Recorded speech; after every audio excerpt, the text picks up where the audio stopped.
খুনের কথা বলেন, কে আপনারা খুন করেন নাই বাংলাদেশে? কোন রাজনৈতিক দলের নেতা খুন করেন নাই? ৭১ থেকে নিয়ে আজ পর্যন্ত কারা আপনারা মানুষে খুন করেন নাই? এরকম প্রতিপক্ষে খুন খুন কেউ করেন করে নাই? নাই। আপনি কত গুণ? আপনি শেখ হাসিনাকে কেন হেলিকপ্টার দিয়ে পাঠালেন বাংলাদেশ থেকে? আপনি পাঠান নাই? কে পাঠিয়েছিল হেলিকপ্টার দিয়ে? কে পাঠিয়েছে আপনি তাদেরকে জিজ্ঞাসা করেন। আপনি কথায় কথায় উত্তর দিলে হবে না তো, আমি শুনি ওনার কাছ থেকে প্রশ্ন করবো। কেন সে বিমান বাহিনী প্রধানের বিরুদ্ধে ব্যবস্থা নেন না আপনারা এখন পর্যন্ত? কেন নেন না? ওই হেলিকপ্টার কার ছিল? কার হেলিকপ্টার দিয়ে আপনি পাঠিয়েছেন? বাংলাদেশ সরকার হেলিকপ্টার যায় নাই? ও সেগুলা প্রশ্ন জবাব দিতে পারেন না, ইনে মেনে কথা বলেন। ভ্যালিড কোশ্চেন, আমরা ভেরি শেখ ভ্যালিড। হাসিনার বিরুদ্ধে করেছি যখন শেখ হাসিনা ক্ষমতায় ছিল। আমরা শেখ হাসিনার বিরুদ্ধে কথা বলেছি যখন শেখ হাসিনা দেশে বসে গুম খুন হত্যা করেছে। আমরা শেখ হাসিনার বিরুদ্ধে চ্যালেঞ্জ করেছি যখন আমাদের উপরে হুলিয়া ছিল, আমাদের গুম খুনের ভয় ছিল। আমরা তখন শান্তিপূর্ণ ভাবে আমরা লেখাপড়া করি নাই, চাকরি করি নাই, বাকরি করি নাই। আমরা ছুটে বেরিয়েছি, পালিয়ে বেরিয়েছি এই শেখ হাসিনার বিরুদ্ধে।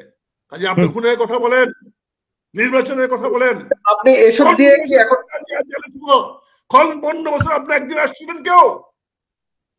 এই ৫৫ বছর আমি গেছি, গেইটে গেটে দাঁড়িয়ে চিৎকার করেছি। কোথায় ছিলেন সেদিন যখন খালেদা জিয়াকে দেশ থেকে বিদায় করে দিয়েছিল আর্মি? তখন কে ছিল? গেছিলেন আপনারা? আপনাদের নেতা যখন ফাঁসি হয়েছিল একটা দিন আসছিলেন কেউ রাজপথে? কেউ তো আসেন নাই। আপনারা শেখ হাসিনা বহাল তবিয়তে বাংলাদেশ সরকারের ক্ষমতা ব্যবহার করে, রিসোর্স ব্যবহার করে দাপটের সঙ্গে দেশ থেকে চলে গেছে। আপনারা তার টিকিটই ধরতে পারেন নাই। তার সঙ্গে তার সকল সাঙ্গ পাঙ্গ নিয়ে গেছেন। তার ৩০০ এমপির মধ্যে তার ২৪০ জন বেশি এমপি সে নিয়ে গেছে। সে যদি এখনো বৈধ সরকার হিসেবে ডিক্লেয়ার করে আপনি কি করবেন? তার এমপি যদি এখনো ডিক্লেয়ার করে কি করবেন আপনি? তাকে যদি ভালো সরকারি সহায়তা করে কি করবেন? আপনি কি এখনো কি তাইওয়ান আছে না বৈধ রাষ্ট্র হিসেবে পৃথিবীতে?